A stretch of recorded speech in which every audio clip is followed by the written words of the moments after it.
o Flamengo está se preparando para o jogo de volta da Semi, né? Contra o Fluminense, bateu novos recordes defensivos com o Tite. Cadê? O Flamengo finalmente parece ter encontrado o equilíbrio que precisava. A era Tite tem sido melhor do que os rubro-negros esperavam e a atuação do time tem cada dia mais sido ofensiva. No Fla-Flu, a equipe quase não deu espaço para o tricolor em campo. A questão é o time que se defende, a forma que se defende e essa solidariedade que eles têm em conjunto, o coletivo que se falou para jogar, mas também para defender. Então, por isso que a gente bate muito na questão do equilíbrio, né? De não tomar gol é importante, quanto menos gol tomar é importante. Com 24 jogos no comando do Flamengo, contando ano passado e esse ano, Tite é o técnico com a menor média de gols sofridos, 0,5. É como se a sua equipe sofresse um gol a cada 2 partidas. E não é à toa que o time está há 10 jogos sem sofrer gol, além de ser destaque no ataque. O técnico também tem feito a equipe ficar com a cara dele e fazer jogadores ganharem destaque, como é o caso de De La Cruz. O jogador já mostrou ter visão de jogo, além de criatividade e facilidade no toque com as 2 pernas. Mas já revelou que seu ponto forte é a perna esquerda. O atleta ainda não marcou com a camisa do Flamengo, mas está treinando para aprimorar seus feitos. Vai ser muito difícil, então uno tiene que mentalizarse. Va a ser una semana muy linda, porque incluso lo que es por fuera del juego, internamente hay una competencia por querer jugar que es muy importante. Mesmo com a vantagem e esse equilíbrio na equipe, o time já voltou aos treinos com foco total na partida de volta. Ayrton Lucas e Eric Pulgar, que saíram do último jogo com dores, ficaram apenas na academia e devem ser avaliados nesta terça. Já Gabigol voltou a treinar com o grupo e Wesley fez atividade separado do elenco. A equipe tem o resto da semana livre para se preparar para o clássico e tentar repetir o bom desempenho do time. Muito bem, e aí falando, como é que é o apelido dele? De quem? Nico? Não, em falar nisso, eu assisti essa entrevista do Nico para ter... Esse é o apelido De La Cruz, gente. Apelido não, primeiro nome, ele disse nessa entrevista que ele prefere ser chamado de Nico. É mesmo? Então eu vou respeitar o desejo do Nico. A partir de hoje só falo Nico. O Nico, então, é o De La Cruz neste programa, falado por Vene Casagrande. Pedrosa, você vai seguindo o De La Cruz? De La Cruz. Beleza, eu também. Nico De La Cruz. Tá bom, a gente se completa, pô. É isso. Você gostou dessa entrevista dele, ô Vene? Eu também. Eu gostei dessa entrevista, inclusive teve uma parte que me chamou muita atenção quando o jornalista perguntou ao De La Cruz se ele é ambidestro. E ele falou, não me acho ambidestro. O que eu faço é trabalhar a minha esquerda desde criança. Desde criança eu entendo que eu preciso evoluir a minha perna esquerda e eu faço esse trabalho.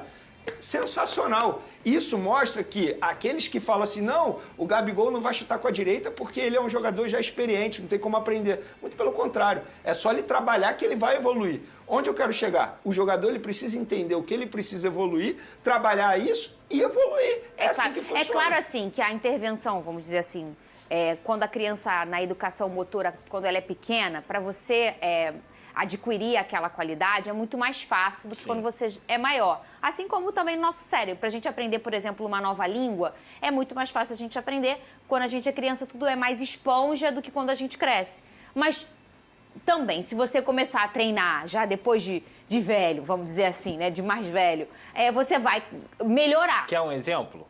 Existia um meia no Vasco que jogava muito, inclusive, o Moraes. O Moraes, ele sempre teve facilidade, mas ele nunca foi ambidestro. E aí ele teve uma lesão muito grave em uma das pernas. Durante essa lesão, ele percebeu que ele teria que jogar um pouco mais com a perna que não é dominante. O Moraes, depois de velho na carreira dele, virou ambidestro. Moraes meia, que foi até para a seleção brasileira. Hoje ele mora jogava no muito. Nordeste. Não sei, não ele sei. é amigo do Juninho. Que ele legal. é da mesma idade jogava dele. Muito. Jogava e ele é bola. ambidestro. Mas sabe o que a gente trabalhou tem que depois chamar de a velho. atenção? É esse pensamento do atleta. Ele simplesmente pensa assim, eu preciso evoluir, então eu vou fazer esse trabalho. Ele não para e pensa assim, não, já aprendi tudo que eu tinha que aprender, então é assim certo, que eu sou. É isso. Então, assim, tem que bater palma para o espírito dele de, enfim, de melhora, né? De melhora, Perfeito. de querer evoluir sempre. E, de fato, se a gente parar e analisar, quando ele joga, ele parece ambidestro. Mas se ele não se considera, ok, vamos respeitar. Talvez tenha uma humildade aí, né? Eu acho que tem, porque pra mim, o que é um ambidestro perfeito, digamos assim? É o cara que conduz com a perna que teoricamente não é a dominante. E eu já vi o De La Cruz conduzindo com a direita e com a esquerda da mesma forma. E isso é muito importante no futebol atual, porque tudo é importante na hora de dominar, na hora de levantar a cabeça, na hora de virar uma bola. Se você tem facilidade com as duas pernas, que a gente fala muito do Tietê aqui, cara, o campo fica muito mais tranquilo para você receber em qualquer espaço e fazer qualquer movimentação também Para com bola. tudo, por favor. Ô, DJ Careca. Isso, muito bem. Aqui, ó. Preste atenção aqui, nisso aqui, ó. A gente vai mudar o nosso horário, tá? E aí eu sei que tem muita gente que muda o horário do almoço para assistir o SBT Esportinho. Então já pede pro chefe, a partir de segunda-feira, fala aí com o teu Big Boys aí do teu trabalho, ou com a tua Big Boys, né? Que a gente vai entrar 1 hora na tela da sua TV. Ai, mas tem negócio do Plim. Esquece! É aqui que você vai assistir esporte, você já sabe, já tá acostumado com a gente, com as nossas loucuras, com as nossas informações. 1 hora da tarde é o nosso horário novo, a partir de segunda-feira. Então, segunda-feira a gente tem um novo horário, um novo encontro aqui, um novo horário para o nosso encontro, na verdade. 1 hora da tarde, põe no despertador, espalha pra todo mundo. Ah, e tem um amigo meu que é embarcado e que só assiste quando volta. Então já avisa pra ele. Ah, minha vizinha gosta. Avisa pra ela, avisa pra todo mundo. Agora o SBT Esportinho será a 1 hora da tarde, tá bom? A partir de segunda-feira. Quem é fiel fica. É isso! Se você não assistir, você que vai perder. Benê, e o Gabigol? Tá de volta mesmo? O Gabigol ele está evoluindo, ele está se recuperando de uma lesão muscular. Ontem, por exemplo, na reapresentação, ele trabalhou uma parte com o elenco e outra parte sozinho. A tendência é que seja relacionado novamente no sábado, no segundo jogo da semifinal do Campeonato Carioca contra o Fluminense. Mas ele vai ser relacionado. A gente sabe que mesmo se ele ficasse à disposição, ele não seria titular, porque hoje a preferência do Tite é o Pedro. E outra, o Pedro está fazendo por onde para merecer essa titularidade. Eu acho que o Gabigol ele vai ter que correr muito atrás para um dia o Tite pensar em colocar o Gabigol como titular novamente. Então o Gabigol, aqueles que querem ver o Gabigol como titular, vão ficar apenas querendo, porque o Gabigol só vai ter oportunidade mesmo no segundo tempo ali, com a ausência do Pedro. Olha, o Arrascaeta, então, é o único remanescente daquela geração, né? E o Vinícius cobrou tanto renovação por aqui, ô Lucas Pedrosa. E aí a gente está falando, a gente está normalizando um Gabigol no banco de reservas, sendo a opção do banco de reservas e sem chilique de ninguém. Mas isso é muito culpa do Pedro, né? Culpa no bom sentido, porque se o Pedro não tivesse jogando metade aí do que ele está jogando, ele com certeza estaria no banco, porque a pressão a gente viu nesse Campeonato Carioca, que quando o Gabigol está no banco, a pressão para o cara que está jogando é sempre muito grande. E aí eu só tenho que parabenizar e dar méritos ao Pedro, que assume essa camisa 9, que assume essa posição de centroavante, e desde lá então, ele inclusive passou o Gabigol como o maior artilheiro da história do Maracanã Novo. Então o Pedro está jogando muita bola e não é demérito do Gabigol, é mérito do Pedro. O Gabigol está no banco não é porque o Gabigol está mal ou porque o Gabigol não está conseguindo jogar, é porque o Pedro está jogando demais e isso tem que ser destacado. Eu acho que a gente está vivendo o último ano do Gabigol com a camisa do Flamengo. Isso não é uma informação. Não é informação, opinião, isso né? é meu achismo, minha opinião. Por quê, Venê? Eu vou levar em consideração o Gabigol, por exemplo. Eu duvido que ele vai aguentar ficar no banco de reservas até o fim da temporada. O contrato dele acaba em dezembro. Eu duvido também que o Gabigol aceite uma renovação de contrato com um tempo menor daquilo que havia sido acordado verbalmente com a diretoria do Flamengo, que seria por mais 5 anos de contrato. Então eu estou levando em consideração isso tudo e com o Tite eu não consigo ver o Gabigol tendo muitas oportunidades. Ainda mais com o Pedro voando, como a gente mencionou aqui. Então eu acho que talvez o torcedor do Flamengo tenha que desfrutar esse último ano aí do Flamengo tendo o Gabigol no clube. Vamos falar agora de mercado da bola, porque de acordo com o jornalista Júlio Miguel Neto, o Flamengo analisa uma proposta de empréstimo por 1 ano ao Manchester United pelo atacante Antony. O Flamengo tem o desejo de contar com brasileiros na janela do meio do ano. Antony tem 24 anos e vive um momento de instabilidade lá no clube inglês, porque o atacante não tem tido espaço na equipe, que pagou quase 100 milhões de euros em 2022.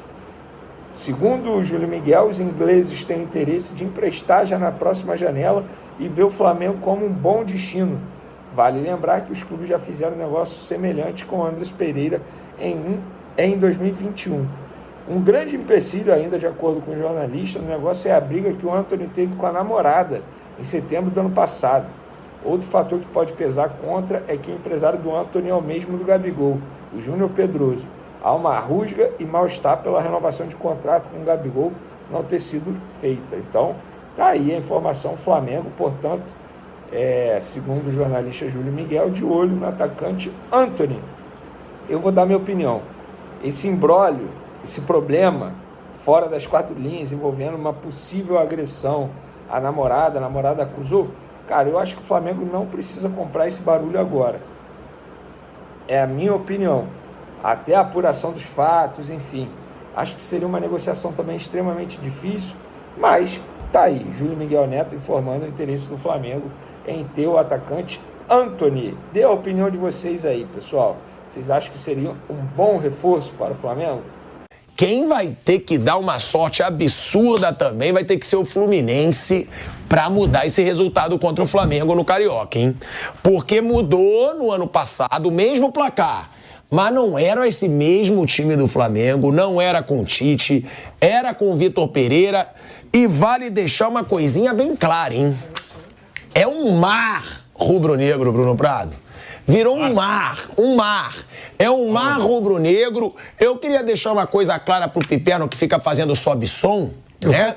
Agora. Que o Flamengo do Tite não sofre gols há 10 jogos. Verdade. O Flamengo do Tite igualou o recorde do Flamengo do Zico no fim dos anos 70.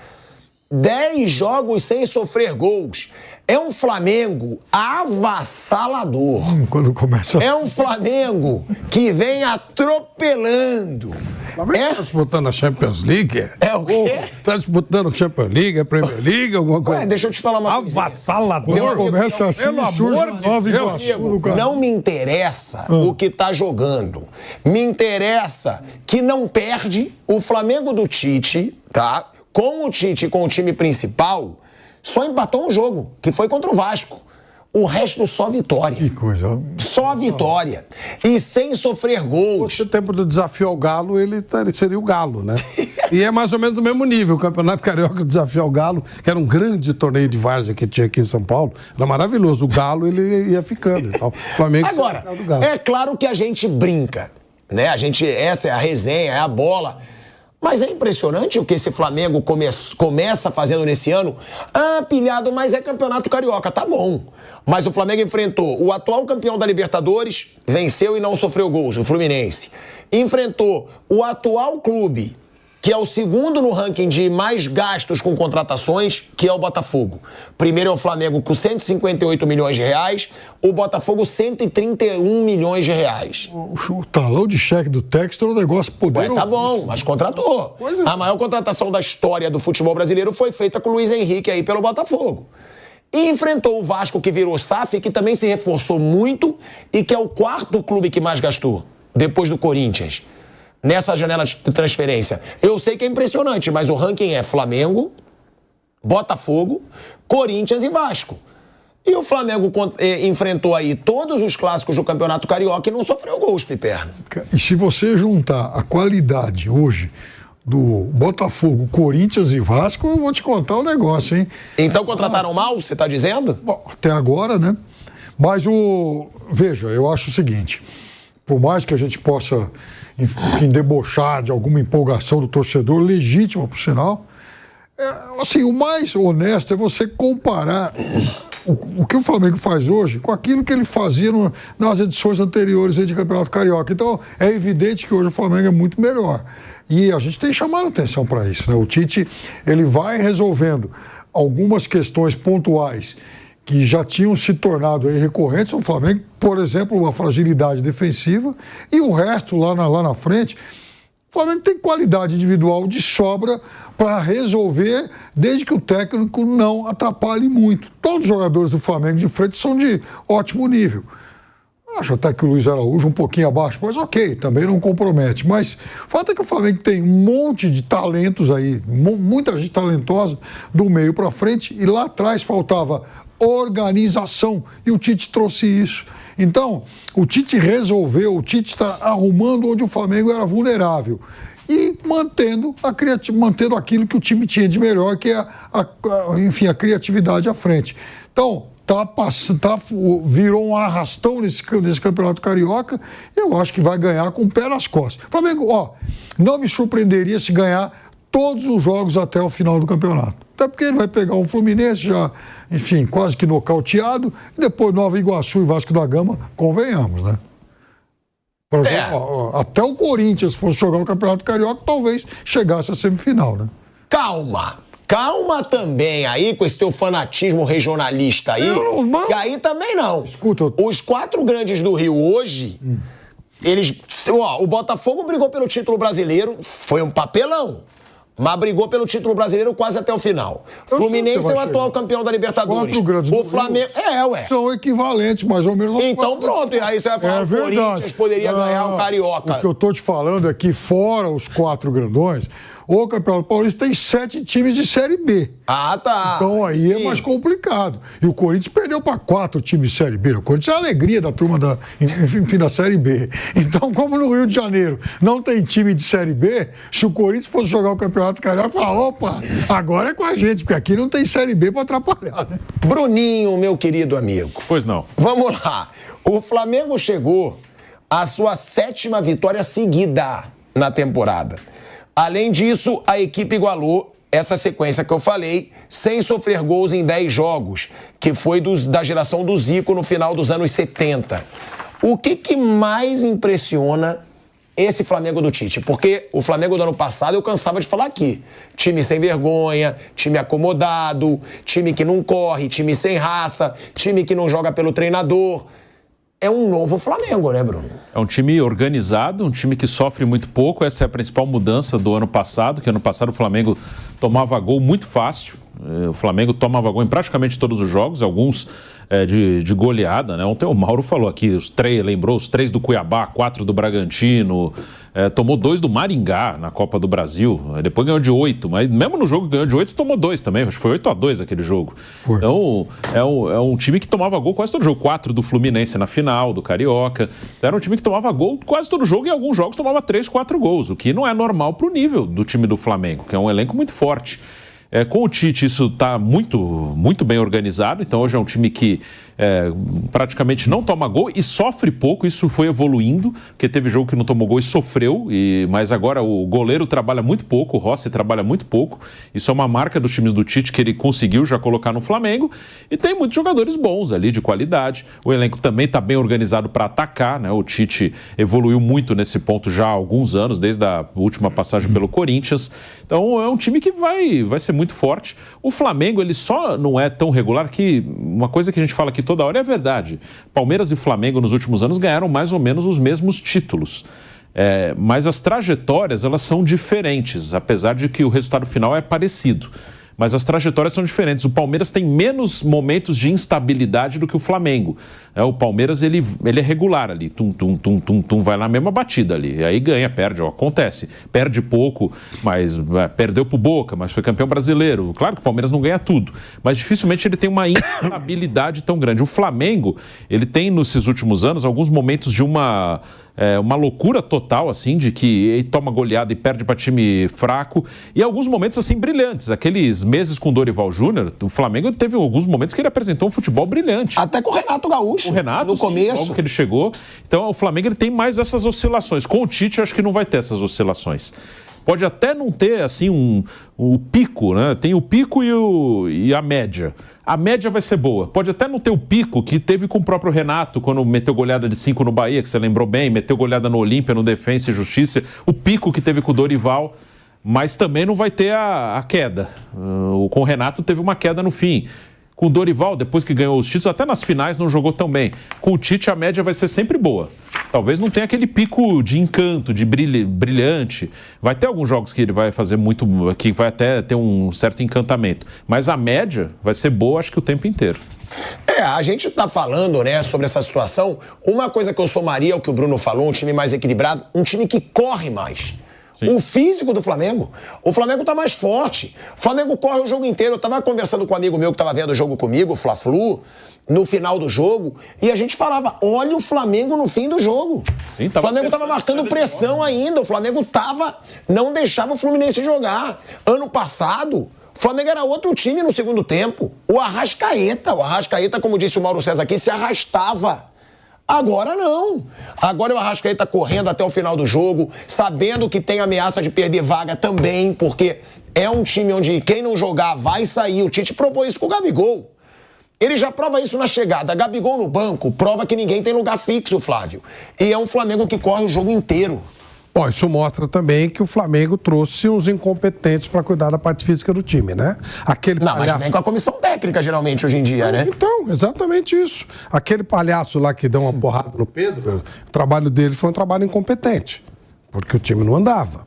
Os últimos técnicos do Flamengo fizeram trabalhos incompetentes, que o time não andava. E agora o Tite, verdade seja dita, com preparação que começou no final do ano passado, foi um grande acerto. Não é a primeira vez que isso acontece. Não é que uma vez o Palmeiras contratou o Luxemburgo em setembro e o Palmeiras fez uma campanha espetacular no ano seguinte. E aí tem um técnico de alto nível como é o Tite, um dos melhores, ou o melhor técnico do Brasil, um técnico de um nível muito elevado, com um baita do elenco desses. A chance do Flamengo voar esse ano é muito grande, muito grande.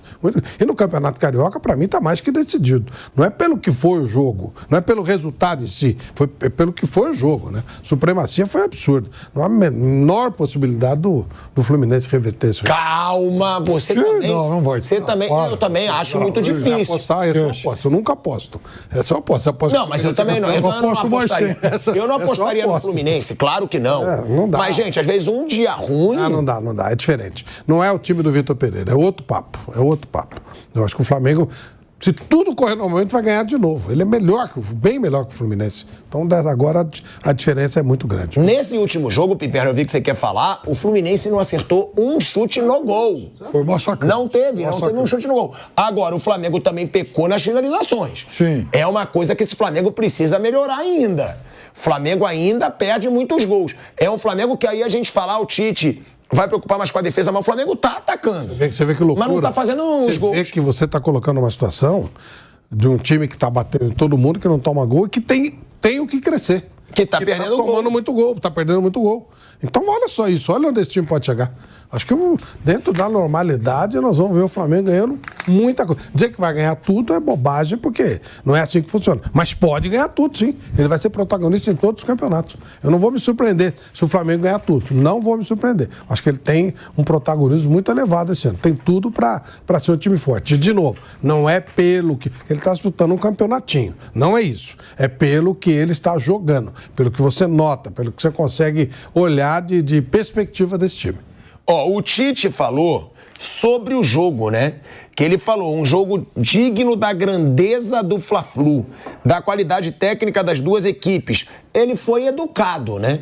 O Tite foi educado, porque a qualidade técnica que prevaleceu foi a do Flamengo. Mas vamos escutar aí o que falou o Tite.